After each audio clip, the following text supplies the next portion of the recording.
History has been made. The single most disliked trailer ever, and it comes from our good friends at Disney. Let's get into it.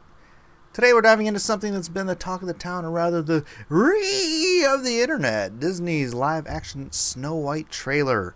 Now if you've been anywhere near social media, you've seen it, but let's unpack this, shall we? First off, the CGI dwarves. Let's call it what it is, horrifying. It looks like someone took the charm of the original and ran it through a blender with a dash of freak show, leaving me longing for that uncanny valley we know so well. But here's where it gets interesting. Peter Dinklage, the most famous dwarf in Hollywood, if not the world, criticized Disney for not evolving beyond stereotypes, which led to a conversation about dwarf roles in Hollywood.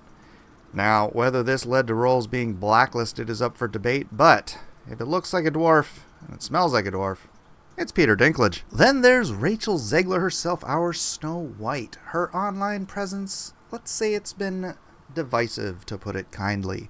From her negative comments about the original Snow White to her approach to the role, she's not exactly winning over the hearts of the fans who love the original Disney classic.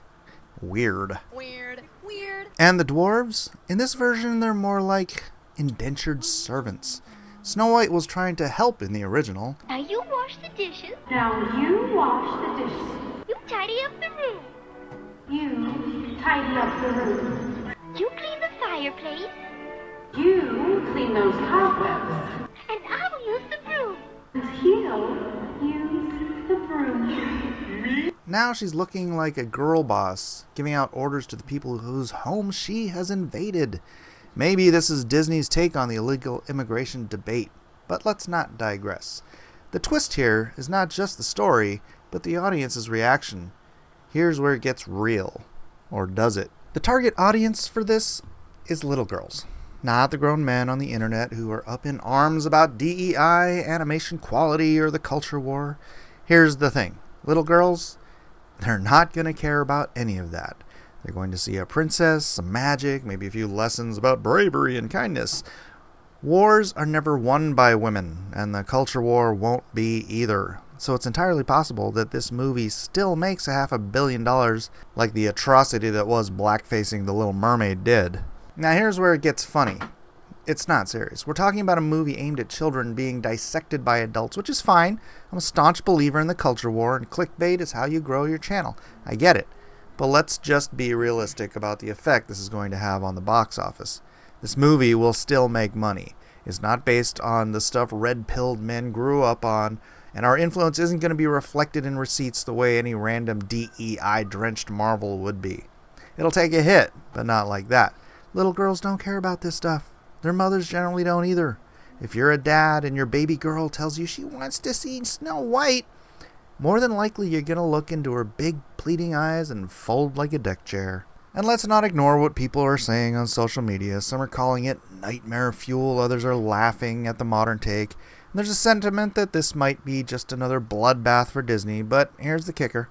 Amidst all this, there's a call for the entertainment industry to maybe stop shooting themselves in the foot with these public controversies. Look at Deadpool and Wolverine. The creators of that movie pandered to the fans, gave them what they wanted, instead of pushing the agenda that BlackRock wants. And what happened?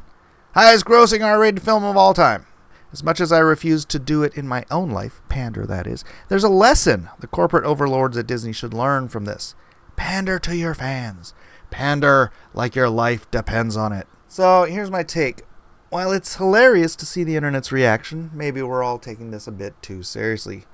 Disney's Snow White might not be for us, but it's not supposed to be. The fact that Zegler is a 6, while the queen who is supposed to be jealous of her is a 10, might cause little girls to question the integrity of the mouse. But let the little ones enjoy their fairy tale if they can overlook gaping plot holes like that, while we adults remember to keep our powder dry unless we see something of real merit to complain about. Now, I could be completely wrong. I haven't read the script. This film could be a total propaganda piece designed to program little Susie into growing up a they-them blue-haired land whale. And if that's the case, then grab your pitchforks and head to the castle. I'll be right there with you. So what do you think? Am I off my rocker or sitting the fence a little too hard? If you found this interesting, hit that like button, share and subscribe, and please leave your thoughts in the comments section. Let's keep this conversation going. Until next time, keep questioning, keep laughing, and remember, sometimes a movie is just a movie.